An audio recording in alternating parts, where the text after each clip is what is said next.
Welcome to JH. In this guide, I will show you how to link Google Drive to your Outlook email in less than 5 minutes.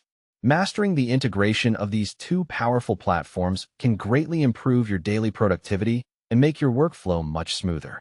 Let's get started with the process. First, you need to head over to Microsoft Outlook. You can find the site by searching for it or by typing the URL directly into your browser's address bar. Once the site loads, look for the Sign In button situated in the top right corner of your screen and click it to move forward. Next, you will be asked for your email and password. Make sure to use the specific email linked to your Outlook account, as this is vital for managing your messages and connecting external services like Google Drive. After you have typed in your login info, press Enter or click the Sign In button to enter your account. Once you arrive at the main Outlook dashboard, navigate to the top right and click on the gear icon to open your settings. This will bring up a menu where you can adjust your account preferences. Within these settings, locate and click on the Attachments option. This feature is where you manage how files are handled, including links to cloud providers. This is the key step.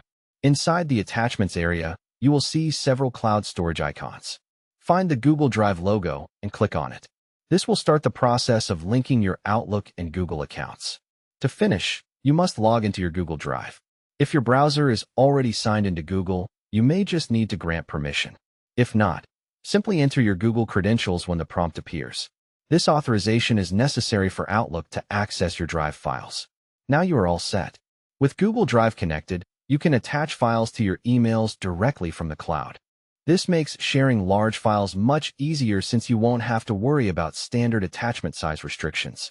By following these instructions, you have linked two major productivity tools to communicate more effectively. If this guide helped you, please check out our other videos for more tips on improving your digital workspace. Thanks for watching.